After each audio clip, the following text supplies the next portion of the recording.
जिंदगी का बस एक ही उसूल है, यहाँ तुझे गिरना भी खुद है और संभलना भी खुद है।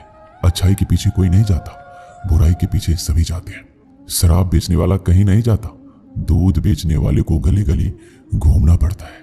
हमारे जीवन में मित्र और शत्रु बहुत महत्व रखते हैं। यदि गंभीरता से सोचा जाए तो ऐसा कोई क्षण नहीं जब हम अपने मित्रों के बारे में ना सोचते हो या फिर अपने शत्रुओं के बारे में। हमारा हर कार्य या तो हमारे मित्रों के हित के लिए होता है या फिर हमारे शत्रुओं के अहित के लिए। हम हर स्थान या तो अपने मित्रों के साथ होते हैं या फिर अपने शत्रुओं के साथ। कोई नहीं चाहता कि उनका शत्रु प्रसन्न रहे। हर कोई अपने शत्रु को नष्ट कर देना चाहता है और ऐसा करने के लिए वो हर संभव प्रयास करता है। उसे आर्थिक, मानसिक और शारीरिक हानि पहुंचाने का प्रयास करता है। परंतु यदि मैं आज आपको ऐसा मंत्र सिखाऊं जिससे आप अपने शत्रु को सदा के लिए नष्ट कर दे, तो वो मंत्र है मित्र बनाना। अपने सभी शत्रुओं को अपना मित्र बना लीजिए और आपके सभी शत्रु स्वयं ही समाप्त हो जाएंगे। श्री कृष्ण कहते हैं, किस मोड़ पे ले आई है ये जिंदगी। अपने ही घर जाने के लिए दूसरों से इजाजत लेनी पड़ती है। मोह में हम बुराइयां नहीं देख पाते और गिरना में हम अच्छाइयां नहीं देख पाते। मनुष्य खुद ईश्वर तक नहीं पहुंचता है, बल्कि जब वो तैयार होता है तो ईश्वर खुद उसके पास आते हैं। जितना हो सके सरल और सच्चे बनने की कोशिश करें, स्मार्ट बनने की नहीं। हमें ईश्वर ने बनाया है, कोई मशीन नहीं। लोगों को उतना ही इज्जत दो जितने में अपनी इज्जत कम ना हो। ज्यादा इज्जत देने में कुछ लोग सिर पर चढ़ जाते हैं। इंसान सुनता आधा है, समझता चौथाई है, सोचता शून्य है, लेकिन प्रतिक्रिया दुगनी देता है। शब्दकोश में मिलता नहीं अर्थ है।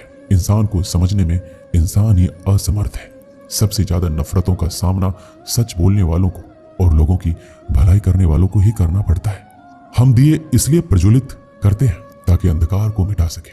अब आप कहेंगे इसमें कौन सी बड़ी बात है, परंतु इसमें महत्वपूर्ण बात समझने के लिए यह है, दिया प्रकाश प्रज्वलित कर रहा है, अंधकार नहीं। क्योंकि अंधकार को मिटाने के लिए प्रकाश का अस्त्र तो उठाना ही पड़ता है। बुराई को बुराई से नहीं, अच्छाई से जीता जाता है। अन्याय को अन्याय से नहीं, न्याय से लड़ा जाता है। क्रोध को क्रोध से नहीं, क्षमा का साथ लेना होता है। ठीक उसी प्रकार एक लोहा लोहे को काटता है, परंतु एक ठंडा लोहा ही गर्म लोहे को काट सकता है। इसलिए यदि आपको अपने जीवन में विजय होना है तो अपने शस्त्रों को, अपने अस्त्रों को सोच समझकर उठाइए, क्योंकि यह अनुचित सोच परिणाम पर भारी प्रभाव डाल सकती है। श्री कृष्ण कहते हैं, जरूरी नहीं कि जिनमें सांसें नहीं वही मुर्दा है, जिनमें इंसानियत नहीं वह भी तो मुर्दा है। कुछ लोग अपनी जिंदगी उन लोगों के लिए खराब कर लेते हैं जिन्हें उनकी कोई फिक्र ही नहीं होती है। सबक तो बहुत सिखाया है तूने ये जिंदगी, शुक्रिया तेरा कि किसी का दिल दुखाना नहीं सिखाया। कितनी जल्दी दूर हो जाते हैं वो लोग जिन्हें हम जिंदगी समझकर कभी खोना नहीं चाहते। अपने आप को ऐसा बना लो कि कोई तुम्हारे साथ हो या ना हो, तुम्हें किसी चीज का गम ना हो। मैं कल को तलाशता रहा दिन भर और शाम होते होते मेरा आज भी डूब गया। मदद सबकी वही करता है जिसका दिल सच्चा होता है, वरना लालची इंसान तो अपने माँ बाप को भी भूल जाता है। कड़वा है पर सच है, किसी को अपनी जान से ज्यादा चाहने का इनाम दर्द और आंसू के अलावा कुछ नहीं मिलता। जब आप किसी पौधे को जड़ से उखाड़ते हैं तो पौधों को उखाड़ना या काटना ना केवल एक अपराध है अपितु पाप भी है। तो ऐसा करने की क्या आवश्यकता पड़ गई, क्योंकि कई बार विनाश ही सृजन तक पहुंचाता है। यदि नया भवन बनाना हो तो पुराने भवन को गिराना पड़ता है। व्यवस्था को परिवर्तित करने के लिए क्रांति लानी पड़ती है। और उसी प्रकार यदि किसी वृक्ष या किसी पौधे की जड़ों में घुन लग जाए या उसका मूल सड़ जाए तो उसे जड़ से उखाड़ देना ही सही होता है, ताकि उस फल पर नए पौधे उपज सके। श्री कृष्ण कहते हैं, बात तब बिगड़ती है जब चीजों से प्यार किया जाए और लोगों को इस्तेमाल किया जाए। जिंदगी में मंजिल तो मिल ही जाती है, लेकिन वो लोग नहीं मिलते जिन्हें दिल से चाहो। ना पूरी तरह से पूरा है, हर एक व्यक्ति कहीं ना कहीं से अधूरा है। आजकल जरूरत तय करती है कि किसके साथ कब तक और कितना मीठा बोलना है। इतिहास गवाह है, प्यार के बदले प्यार नहीं धोखा ही मिलता है। जो दूसरों का हक और खुशी छीन लेता है उसका हिसाब वक्त जरूर लेता है। कोई मुझसे पूछ बैठा, बदलना किसको कहते हैं? सोच में पड़ गया हूं, मिसाल किसकी दूं, मौसम की या अपनों की? ये भी अच्छा है कि यह दिल सिर्फ सुनता है, अगर बोलता होता तो कयामत हो जाती। कभी आप ब्रह्म मुहूर्त में जगे हैं?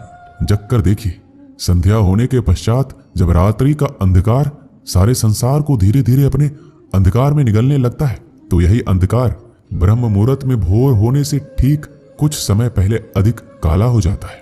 इसी तरह हमारा जीवन भी कुछ ऐसा ही होता है। जब हमारे जीवन की समस्याएं अपने अंत पर होती है तो यही समस्याएं एक भीषण रूप लेकर हमारे समक्ष प्रस्तुत हो जाती है और ऐसे परिस्थिति में अधिकतर लोग हार मान जाते हैं, भय खा जाते हैं। परंतु यदि आप हार ना माने, भय ना खाएं, दृढ़ निरंतर आगे बढ़ते रहें तो प्रकाश के रूप में हमारा स्वागत करने के लिए सूर्य उदय सदा हमारे समक्ष प्रस्तुत रहेगा।